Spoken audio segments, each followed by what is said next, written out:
Hey guys, Pete here from Top Deck Cards and Games, and we're going to look at another Pokemon deck inspired by the new set Phantom Forces. A lot of really cool things came out of that set, and a lot of us are, how you could say, losing our poop a little bit over some of the really cool stuff. So, here we present a beautiful Gengar deck. Now, this is going to utilize mostly just regular Gengar-EX, and his ability to just do a lot of really cool things for really cheap energy costs. Looking at Gengar-EX, first attack for one colorless energy, we have Night Attack, which allows you to place 3 damage counters on one of your opponent's Pokemon. Because damage counters is an effect, it is not prevented by any defensive mechanics like Hard Charm, Eviolite, stuff like that, including Rocky Helmet. So that's really awesome, just free damage. If you combo it nice with the Dimension Valley Stadium, you can play that attack for free. The second attack, though, is going to be the beef of this. We have Dark Corridor for 1 psychic and 2 colorless, does 60 damage. Your opponent's active Pokemon is now poisoned, and you switch Gengar with one of your benched Pokemon. So he's going to be doing a little bit of the Psychic type Donphan currently with some extra added poison. That's going to be a lot of fun. We also have teched in the Mega Gengar-EX, just a one-of, which has a Brutal Attack Phantom Gate for 1 psychic, 2 colorless. Allows you to choose one of your opponent's Pokemon's attacks and use it as this attack. Neat thing is you not have to pay for the energy of the opponent's attack, you just pay for the cost of Phantom Gates. You still have to abide by any effects of the card, and if you cannot abide by those effects, you won't be able to use it. But this is pretty nice. With Dimension Value, you can cut that down to 2 energy. 2 energy to use any of your opponent's Pokemon's attacks is pretty solid. Now, one of the more awesome cards in this is the Wobbuffet here. It is a basic 110 HP Pokemon. It's got this really neat ability called Bide Barricade. As long as this Pokemon is your active Pokemon, each Pokemon in play, in each player's hand, and in each player's discard pile have no abilities, except for Psychic-type Pokemon. So this is a really cool thing that you could utilize Dark Corridor for, to put a Wobbuffet up, to basically lock your opponent out of their own abilities. And its attack is pretty nifty too, with the Psychic Assaults. With 1 psychic, 1 colorless cost, this attack does 10 more damage for each damage counter on your opponent's active Pokemon.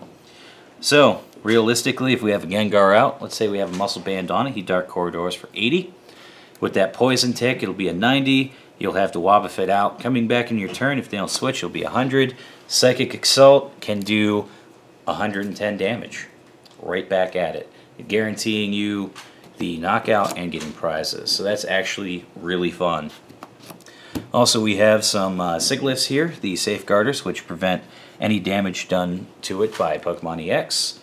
And the Psychic attack for 3 energy does 50 damage plus 10 more for each energy attached to the defending Pokemon. So you have a good number of options to put in your active when you utilize Gengar's Dark Corridor. Teched in, we also have a Mewtwo EX for X-Ball and Scythe Drive for just some raw damage output. And we also have a Mew EX, which you can use in conjunction with your Mega Gengar. You can have your Mega Gengar on the bench, you can have your Mew active, and Mew can utilize Phantom Gate to utilize one of your opponent's attacks for the same cost as Phantom Gate. So, really good utility. Looking into our supporter line here, kind of very basic supporter line, if you will. We are utilizing Computer Search as our ace spec to get whatever we need when we need it. 4 count of Juniper, because drawing cards is fantastic. We do have some Ns for some late game disruption and early game card advantage. We do have some Scalas to get exactly what we need when we need to. Colresses are out. We run 2 count of them because we're going to have a pretty solid bench going with multiple Gengars, some Wobbuffets, a Siglif, all that stuff. So gaining extra cards off Colress is going to be pretty easy. Put 2 Pokemon fan clubs to help get exactly what you need onto your bench when you need it. Getting more of those Gengars, maybe some Safeguarders, another Wobbuffet. And we are running a 1 count of Lysander for some good old-fashioned catcher effects. Now we are going to take a brief look into our other trainer lines. In this deck, we really rely on Dimension Valley's effects, so we are running a 4 count. We need that stadium up and active at all times.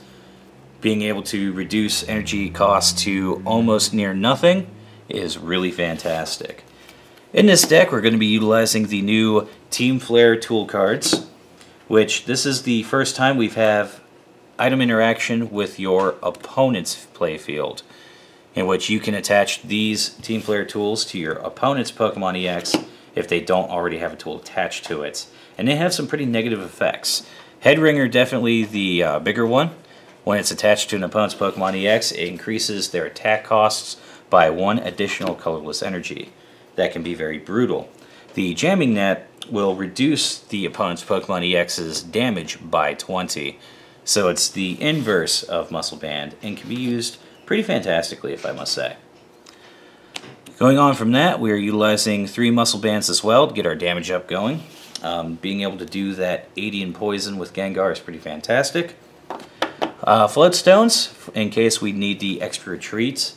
We are running Mystery Energies as our special energy, which when attached to a Psychic reduces the retreat cost by 2. And for the most part, everything only has 1 to 2 retreat cost, so utilizing the Mystery Energies can be pretty good with that, but having that extra switching effects can be pretty powerful. We're utilizing 3 count of Ultra Balls so we can get out exactly what we need when we need it. Utilizing 2 switches for those extra switch effects, and we are utilizing a Professor's Letter to get the energy when we need, and a Sterling Megaphone, basically to wipe the opponent's field of tools so we can start putting flare tools on them. It's a really rough combo, but it's a lot of fun. You're going to be disrupting your opponent really good, and it may make them mad here and there. Who knows? I know. Maybe you'll know soon enough. With this deck, we are utilizing just basic Psychic energies, since all of our attackers and everything are Psychic type. With this, we're utilizing 10 Psychics, and we're utilizing 2 Mystery Energies, making our energy count to 12, which is a pretty solid number for what we want to do. Getting them out's not going to be easy. Getting them out is going to be easy, and the nice thing is this deck does not require high amounts of energy. Most that you're going to see energy-wise on a Pokemon is 2. So it's going to help prevent Mewtwo retaliation. We won't see too much damage coming from Plasma Leafeon, stuff like that. So this deck is a lot of fun, and we've been enjoying it pretty good here. Will it have meta impact? I kind of hope it does, because this is super fun to play. It's very disruptive. It's very similar to the current Donphan deck. So, if you guys want to give your thoughts and opinions, please leave them down in the comments below. Once again, all these deck lists are not solid and concrete. You can adjust them to how you like and how your local meta is. And once again, as always, if you enjoy these videos, please like, comment, subscribe. Leave your thoughts down below. We always look at them. And if you want to check out our website, topdeckgarsagames.com, we'll have a link provided down there in the description. We do sell new stuff every day. So, and as always, I'll see you later.